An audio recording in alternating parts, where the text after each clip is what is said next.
조갑제TV 시청자 여러분 안녕하십니까. 2022년 1월 13일 정오입니다. 윤석열 후보의 지지율이 반등해서 다시 선두에 나서게 된 원인은 여러 가지인데, 특히 김종인을 배제하고 이준석을 포용하는 식으로 내부 갈등을 해소한 것이 큽니다. 내부 갈등을 해소를 해야 이재명 후보를 공격할 수가 있습니다. 내부가 분열되면은 외부의 적과 절대로 싸울 수가 없습니다. 치명적입니다.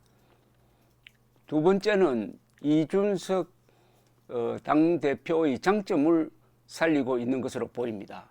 2030 세대에 어떻게 어필할 것이냐, 그리고 선전물을 어떻게 만들 것이냐에 대하여 재기발랄한 이준석 대표의 기능이 지금 윤석열 후보를 뒷받침하고 있는 것으로 보입니다. 여기에 원희룡 전 제주지사가 이 정책 관련 본부장을 맡으면서 이 정책 발표를 구체적으로 신속하게 맞춤형으로 하고 있습니다. 거기에 반해서 이재명 후보의 이 공약은 좀 공허하게 느껴집니다.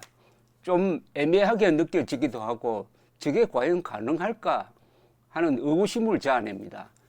그리고 언제 바뀔지 모른다. 이재명 후보의 정책 공약, 특히 복지, 경제와 관련한 이 공약은 어떤 계층을 특정해서 겨냥하는 게 아니고 전 국민을 상대로 하는 건데, 이러니까 이게 득표에 큰 도움을 주지 않는 게 아니냐 하는 생각이 듭니다. 공약을 발표하자마자 비판이 쏟아지고 있습니다. 특히 너무 거창한 공약이 나왔습니다. 이틀 전에 신경제 비전이라고 그래가지고 경제 세계 5강, 국민소득 1인당 5만 달러, 주가지수 5천 시대를 열겠다. 이 5에 맞춘 거거든요. 5강 5만 5천. 이런 공약은 이거 말장난에 그칠 가능성이 많습니다. 수치를 멋대로 정해놓고 그걸 가지고 일회용으로 한번 선전해 먹고 치우겠다는 건 아닙니까? 아마 금방 잊어버릴 겁니다. 그런데 이걸 딱 잡아가지고 오늘 조선일보 사설이 아주 날카로운 비판을 사설에 올렸습니다. 이재명 신경제의 성공은 투자에 달렸다면서 기업의 과감한 투자를 유인하고 창의 혁신이 마음껏 뛰어놀 수 있게 규제를 합리화하겠다고 했다. 옳은 방향이다. 하지만 이 후보가 애플 창업주 스티브 잡스 흉내를 내는 모습으로 경제 비전을 발표하던 바로 그 시각, 민주당은 국회에서 기업들이 반대한 공공기관 노동이사제 도입 법안을 통과시켰다. 대선 후보가 기업의 창의 혁신을 말하는데 민주당은 이를 위축시키는 노동 편향 제도를 밀어붙인 것이다. 어느 쪽이 진짜인가? 이재명 공약은 그러니까 믿을 수가 없다는 겁니다. 이재명은 근사한 이야기하고 민주당은 딴 이야기 하니까 누굴 믿어야 되느냐? 민주당이 법을 통과시켰으니까 노동 편향 제도를 밀어붙여가지고 기업을 위축시키는 방향으로 정책을 펴겠다는 거, 이걸 믿어야 되죠. 그럼 기업을 위축시키는데 세계 5강, 국민소득 5만 달러, 주가지수 5천 시대가 올 수 있느냐는 거죠. 민주당은 노동이사제 도입을 강행하면서도 벤처 기업가들이 경영권 걱정 없이 투자를 유치할 수 있게 해주는 차등 의결권 도입 법안은 보류시켰다. 여당이 총선 공약으로도 내걸었던 사안이다. 그런데 개인 주식 투자자들이 반기지 않는다는 이유로 내팽개쳤다. 이 후보는 이런 반기업 행태를 방관하면서 어떻게 과감한 투자와 창의 혁신을 말할 수 있나? 그러면서 문재인 정부가 그동안에 반기업 정책 편걸 쫙 나열을 했습니다. 읽어보니까 참 어마어마합니다. 이런 가운데서도 한국 기업인들이 기죽지 않고 국제 무대에서 열심히 싸우고 있는 모습이 정말 존경스럽습니다. 문재인 정부는 비정규직의 정규직화, 최저임금 두 자릿수 인상을 강행했고 노동 3법과 기업 규제 3법 등의 입법 폭주로 5년 내내 기업들을 옥죄었다. 해고자도 노조원으로 인정하는 노동법을 강행하면서 대체 근로자 투입 등 기업계 요구는 철저히 거부했다. 대주주의 의결권 행사를 제약하는 상법 개정안을 밀어붙이면서 차등 의결권 같은 경영권 방어 수단은 외면했다. 산업재해 사고가 나면 기업 대표를 감옥에 보내는 중대재해처벌법은 세계에서 유례가 없는 과잉처벌 입법인데도 밀어붙였다. 이런 반기업 폭주에 대해 이 후보가 한 번이라도 우려의 목소리를 냈다는 말을 들어본 적이 없다.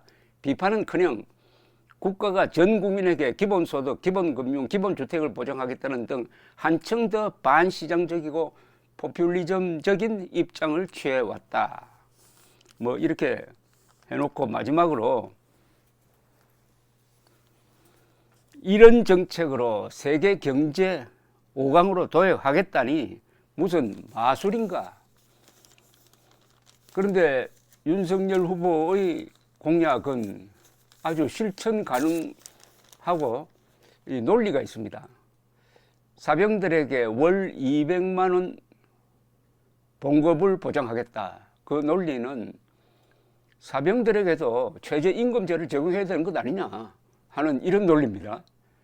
그리고 출산 가정에 대해서 1년간 월 100만 원씩 1200만 원을 보장하겠다. 이것은 한국의 이 경제의 운명이 달려있는 이 출산율 저하를 막겠다. 동시에 그렇게 하면은 도움을 받는 부부들이 딱 정해집니다. 출산 부부니까 그 표가 많을 것 아닙니까? 그리고 아까 사병 200만 원 월급 혜택을 받는 사람이 수십만 명 될 것 아닙니까? 딱 특정이 됩니다. 그리고 임차인, 임대인, 국가가 같이 이 임대료 문제를 부담을 나눠 갖자. 임대료 나누기. 이 개념도 딱 들어맞는 것이고 타겟층이 분명을 합니다. 그리고 여성가족부 폐지는 지금 여론을 살펴보면은 찬성 여론이 훨씬 많습니다. 여자들도 찬성하는 경우가 많아요. 요건 또 2030 세대, 특히 극단적 페미니즘에 반감을 가진 이 젊은 사람들의 표를 딱 잡는 것이란 점에서 이 공약 전쟁에서 윤석열 후보의 기동성 그리고 맞춤형 요 전략이 먹혀들고 있다고 보여집니다. 혹자는 비판할 수가 있습니다. 윤석열 후보까지 복지 포퓰리즘에 가담하는 것은 이 자유주의 정치 철학과 맞지 않는 것 아니냐. 그러나 윤석열 후보 쪽에서 할 말이 있을 겁니다. 이재명이 하면 우리도 한다. 그러나 우리는 더 합리적으로 더 스마트하게 한다. 이런 전략인 것으로 보이고 그게 효과를 발휘하고 있습니다. 지금은. 감사합니다.